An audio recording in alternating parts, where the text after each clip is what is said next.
ulat yang ada di buah itu bisa halal dimakan walaupun ulatnya masih hidup atau mati dengan syarat apa? Allah yang farid anhu, tidak dimakan sendirian, artinya dimakan dengan buahnya sekaligus. Tapi kalau cuma ulatnya dia lalu dimakan, jelas hukumnya itu haram. Kalau dimakan buah dan ulatnya sekaligus, itu hukumnya halal. Hukum makan sate katak dan ular, jelas hukumnya haram. Apa alasannya? Waharuma ma ya'ishu fi barin wa bahrin. Haram makan binatang yang bisa hidup di dua tempat, di air dan juga di darat. Contohnya apa? Diftain, katak, dan juga hayyatin, ular. Khusus untuk katak, memang ada hadis Nabi yang melarang untuk membunuh katak, haram membunuh katak. Itu alasannya. Kalau kita makan penyu, jelas hukumnya haram. Kenapa? Karena penyu itu termasuk binatang yang bisa ya'isu fi barin wa bahrin, yang bisa hidup di air dan juga bisa hidup di daratan.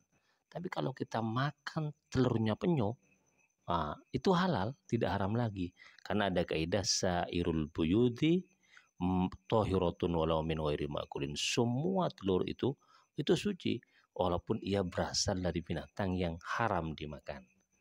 Dengan catatan telur itu tidak membahayakan. Kalau seperti telurnya ular dan itu membahayakan, jelas hukumnya haram. Bukan karena faktor telurnya, tapi karena faktor dorrunya, bahayanya. Itu ada darahnya, itu masih halal. Tapi kalau telur itu sudah busuk, maka kita haram memakannya. Kenapa? Karena kalau sudah telur itu busuk, itu namanya telur fasad. Layasluhu litakhallukin, yang sudah tidak bisa menetas. Jadi kalau masih berdarah halal, tapi kalau sudah busuk itu haram. Hukum makan keong. Kalau menurut kesepakatan banyak ulama jelas halal makan keong itu. Tapi menurut pendapat Ibnu Hajar itu haram. Status terasi itu kan terbuat dari ikan-ikan kecil yang kotorannya masih belum dibuang. Ini pendapat yang kuat, itu hukumnya adalah halal. Kenapa? Karena ikan kecil kotorannya juga dimakfu, nggak jadi masalah. Bahkan kata Imam Romli, walaupun itu ikan besar, kotorannya nggak dibuang langsung dimakan, no problem, nggak jadi masalah. Kopi luwak itu kan kopi yang berasal dari kotoran binatang luwak. Itu nggak jadi masalah selama dibersihkan, karena kopi yang berasal dari kotoran luwak itu bukan najis tapi mutanajis. Yang najisnya dihilangkan, maka kopinya otomatis menjadi suci. Dan lele yang makanannya adalah kotoran itu halal, tapi masih dianggap makruh jika wujida fi harihun najasah, jika dagingnya itu ada rasa-rasa kotoran yang dimakan, atau rasanya atau dagingnya itu ada kotoran yang dimakan oleh lele itu, maka hukum makan lele tersebut hukumnya makruh. Kalau nggak ada rasa dari kotorannya, maka nggak jadi masalah. Cumi itu hukumnya halal, suci. Kenapa? Karena Allah menjadikannya sebagai tursan, senjata, agar bisa melindungi dirinya dari hewan-hewan pemangsa di dalam lautan.